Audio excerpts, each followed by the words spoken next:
Hey everyone, it's Joe Kral with the Society of St. Sebastian, and again, welcome to this week's edition of Pro-Life University. This week we're going to cover dismemberment abortion bans. This is a phenomenon that's been going around for several years now, and we're seeing more and more states pass these. We're seeing states obviously fight them in the courts or fight to keep their laws in the courts. And so it's certainly something that we need to discuss. I haven't really discussed it before. And so I'm going to certainly take this opportunity tonight to be able to discuss with you what's going on with respect to these bills and these laws and so forth. One of the first things to know when we talk about dismemberment abortion bans is we really need to go back and talk about partial birth abortion bans, because really those set up, if you will, that set up a situation, a scenario, if you will, to start doing these sorts of things. It's not really surprising from really any kind of perspective when you kind of realize what's going on here. But anyway, let's go back to the history real quick and talk a little bit about that. As many people know within the pro-life movement, partial birth abortion bans started in the mid-90s. And it was if you will, the cause of these bans was a discovery where we discovered just a few years prior in the early 90s that there was an abortionist that was going around talking about this new type of procedure where a child is partially delivered and then basically the head was still in the birth canal, and then the base of the skull was punctured and the brains were suctioned out, skull collapsed, and then the remaining body of the fetus would be delivered. It was a gruesome procedure, and many people, even many pro-choice Democrats, were very shocked about hearing this sort of thing. The federal Congress passed two bills. They were both vetoed by then President Clinton. Various states started passing legislation, and they were signed into law. Ohio was the first state back in 1995, I believe it was, and various other states followed suit as well, Nebraska being one of those states.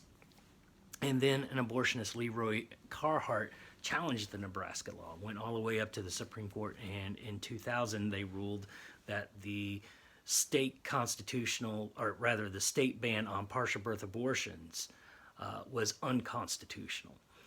So all those states that had passed partial birth abortion bans, those statutes were rendered ineffective. You know, they could no longer be enforced. Well, then we begin to see the federal fight at this point in time. George W. Bush is elected to office. Congress has hearings for almost literally a couple years dealing with partial birth abortion, how it's not medically necessary, how it literally kind of coarsens, hardens the heart of medical ethics and everything towards humanity and so forth. And then they pass the bill. George Bush signs it into law, and then Leroy Carhart again sues, saying that the federal ban is unconstitutional. That obviously makes its way back up to the U.S. Supreme Court. And lo and behold, the U.S. Supreme Court upholds the federal ban. All right, so they say it is constitutional. And one of the big findings in that was this idea, like I just mentioned a moment ago, was that it kind of coarsens or hardens the heart of the medical community, especially with regards to its ethics towards humanity and so forth. And so, this is an intriguing sort of principle here. One of the other important facts, one of the big reasons why it was also upheld was due to the fact that there were other abortion procedures out there as well. A lot of people just felt that partial birth abortion in many ways went too far. And that's why they talked about how it kind of hardened the hearts of these doctors, and especially in the medical community. It harms the medical community by allowing this sort of thing to happen within the medical community. It was just, for some people, it was just too close to infanticide. And in the U.S. Supreme Court's ruling is that there is a legitimate interest to ensure that the medical community it does not have sort of a coarse attitude towards the human person. Now, Fast forward, that was in 2007. So we begin to see about roughly 5-6 years later, we begin to see various states start to pass dismemberment abortion bans. And the ban is very simple. It would prohibit the dismemberment of a living unborn child. All right. So you would not be able to, obviously dismember a living unborn child for an abortion. Right? Now, there's several reasons that kind of go into this. One of the reasons that we see is, intriguingly enough, and maybe not so intriguingly, but it's a good fact to understand this. The medical consensus holds that at around 20 weeks gestation, the unborn child has the capability of feeling pain, right? And this would be excruciating pain that the unborn child will feel with respect to dismemberment abortion.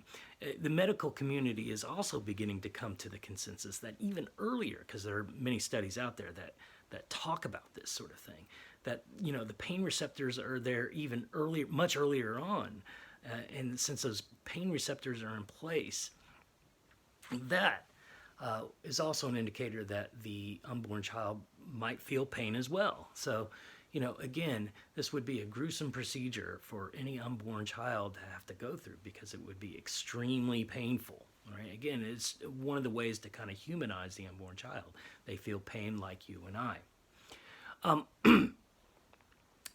Now, again, the idea, kind of the legal philosophical idea behind it, and one of the efforts, at least as the constitutional legal experts are talking about, that favor this sort of legislation, one of the things that they certainly talk about is they go back to the partial birth abortion ban that was upheld by the United States Supreme Court back in 2007, because, again, it coarsens the medical community standards towards the human person.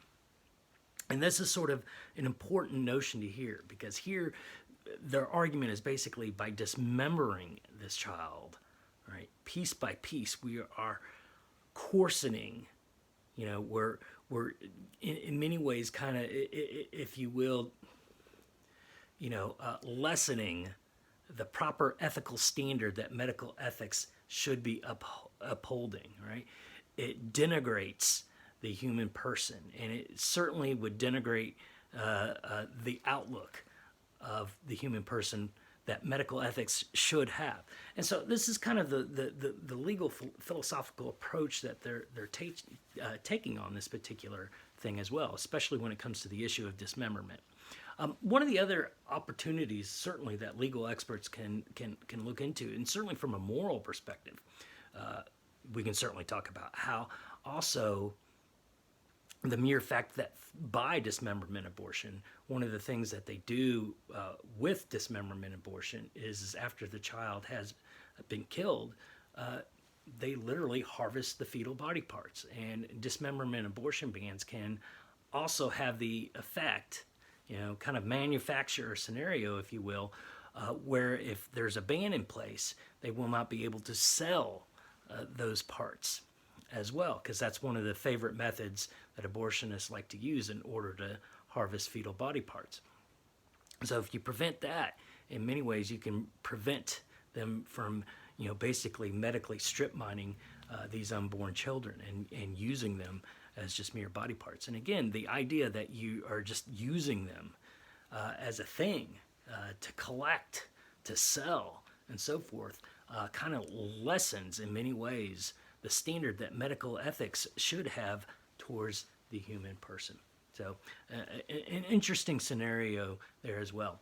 One of the last things I want to talk about, and I'll make it quick because I don't want this video going too long, is the idea of incrementalism here. All right. So we started with the partial birth abortion, and then obviously that is upheld by the U.S. Supreme Court roughly 13 years ago. Now we're at the point to where we're talking about dismemberment abortion bans. And if the U.S. Supreme Court basically says, well, yes, this is a constitutional approach that you can take. We've made that little incremental approach to where we can basically say, and we've found something intriguing here if this is certainly the case, and that is the medical ethics standards that are needed to uphold the dignity of the human person. I think that's an important sort of scenario that we really need to explore a little bit more as well. As with every piece of pro-life legislation, and especially with new types of pro-life legislation, we're always looking to kind of push the envelope, if you will, to help push in and usher in a culture of life. And I think in many respects, dismemberment and abortion bans are doing that kind of pushing. They're kind of saying, hey, we're trying to take it in this direction. We've kind of found a good legal argument to where we may have an effect in helping usher in a culture of life, right? So again, kudos to all those states that have passed dismemberment abortion bans, and we certainly pray for all those attorney generals out there, various state attorney generals that are busy working on defending those state bans as well. Well, anyway, I hope you liked everything again this week, and again, give us a big thumbs up. We always appreciate the likes, and don't forget to subscribe to our channel if you haven't already. We appreciate everything that you do out there, and God bless and have a great weekend. Bye-bye.